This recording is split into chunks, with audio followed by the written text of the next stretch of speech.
ಕಾಲದಲ್ಲಿನ ಏಕಲವ್ಯ ದ್ರೋಣಾಚಾರ್ಯರ ಅದ್ಭುತ ಕಥೆಯನ್ನು ಏಕಪಾತ್ರ ಅಭಿನಯದಲ್ಲಿ ತೋರಿಸುತ್ತೇನೆ. ಪಾತ್ರ ಪರಿಚಯ.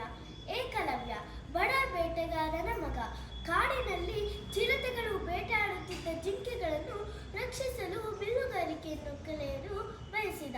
ದ್ರೋಣಾಚಾರ್ಯರು ಹಸ್ತಿನಾಪುರದ ರಾಜಮನೆತನದ ಗುರುಗಳಾಗಿದ್ದರು. ಅವರು ಪಾಂಡವರಾದ ಯುಧಿಷ್ಠಿರ, ಭೀಮ, ಅರ್ಜುನ, ನಕುಲ ಸಹದೇವರಿಗೆ ಬಿಲ್ಲುಗಾರಿಕೆಯನ್ನು ಕಲಿಸಲು ಆಜ್ಞೆಯಾಗಿತ್ತು. ಒಂದು ದಿನ ಏಕಲವ್ಯನು ದ್ರೋಣಾಚಾರ್ಯರ ಗುರುಕುಲಕ್ಕೆ ಹೊರಟನು.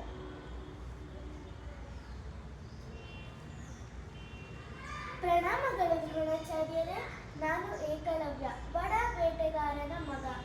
ದಯವಿಟ್ಟು ನೀವು ನನ್ನನ್ನು ನಿಮ್ಮ ಶಿಷ್ಯನಾಗಿ ಸ್ವೀಕರಿಸಿ ನನಗೂ ಅತ್ಯದ್ಭುತ ಬಿಲ್ವಿದ್ಯೆಯನ್ನು ಕಲಿಸಿಕೊಡಿ.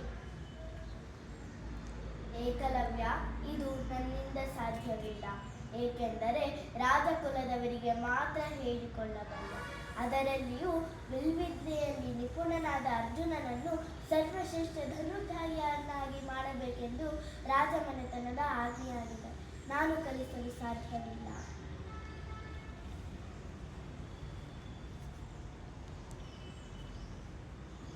ಆದರೆ ನನ್ನ ಹೃದಯದಲ್ಲಿ ಗುರು ದ್ರೋಣಾಚಾರ್ಯರೇ ನನ್ನ ಗುರುಗಳೆಂದು ಸ್ವೀಕರಿಸಲಾಗಿದೆ. ಹೀಗೇನು ಮಾಡಲಿ? ಏಕಲವ್ಯನು ಮಣ್ಣಿನಿಂದ ಗುರು ದ್ರೋಣಾಚಾರ್ಯರ ಪ್ರತಿಮೆಯನ್ನು ಮಾಡಿ ಅದನ್ನೇ ಗುರುಗಳೆಂದು ಸ್ವೀಕರಿಸಿ ಅಭ್ಯಾಸ ಮಾಡಿದನು.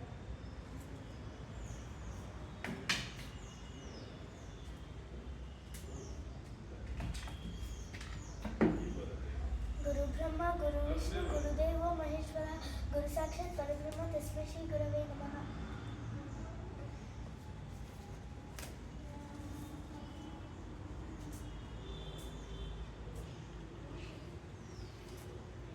ಹೀಗೆ ಒಂದು ದಿನ ಏಕಲವ್ಯನು ಅಭ್ಯಾಸ ಮಾಡುತ್ತಿರುವಾಗ ಒಂದೇ ಸಮನೆ ನಾಯಿ ಬೊಗಳುವ ಶಬ್ದವು ಕೇಳಿಸುತ್ತದೆ. ಅದಕ್ಕಾಗಿ ಏಕಲವ್ಯನು ಶಬ್ದವಿದ್ಯೆಯನ್ನು ಪ್ರಯೋಗಿಸುತ್ತಾನೆ.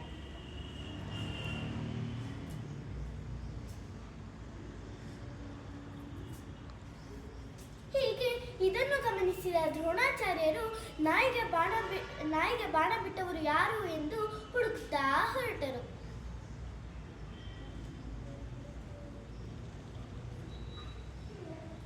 ಪ್ರಣಾಮಗಳು ಗುರುಗಳೇ. ಏಕಲವ್ಯ, ನೀನು ಯಾರಿಂದ ಬಿಲ್ವಿದ್ಯೆಯನ್ನು ಕಲಿತೆ? ನೀವೇ ನನ್ನ ಗುರುಗಳು ದ್ರೋಣಾಚಾರ್ಯರೇ. ಅದೇಗೆ ನಾನು ಗುರುಗಳಾಗಬಲ್ಲೆ? ನೋಡಿ, ನಿಮ್ಮ ಪ್ರತಿಮೆಯನ್ನು ಮಾಡಿ ನಿಮ್ಮ ಆಶೀರ್ವಾದದಿಂದ ದಿನನಿತ್ಯ ಅಭ್ಯಾಸ ಮಾಡುತ್ತಿದ್ದೇನೆ. ಸರಿ, ಹಾಗಾದರೆ ನನ್ನನ್ನೇ ಗುರುಗಳೆಂದು ಸ್ವೀಕರಿಸಿದ್ದೆಯಲ್ಲ, ನನ್ನ ಗುರುದಕ್ಷಿಣೆಯಲ್ಲಿ ನೀವೇನು ಕೇಳಿದರೂ ಕೊಡುತ್ತೇನೆ ಗುರುಗಳೇ. ಸರಿ, ಹಾಗಾದರೆ ನಿನ್ನ ಬಲಗೈನ ಹೆಬ್ಬೆರಳನ್ನು ನನ್ನ ಗುರುದಕ್ಷಿಣೆಯಾಗಿ ಕೊಡು. ಆಯ್ತು ಗುರುಗಳೇ.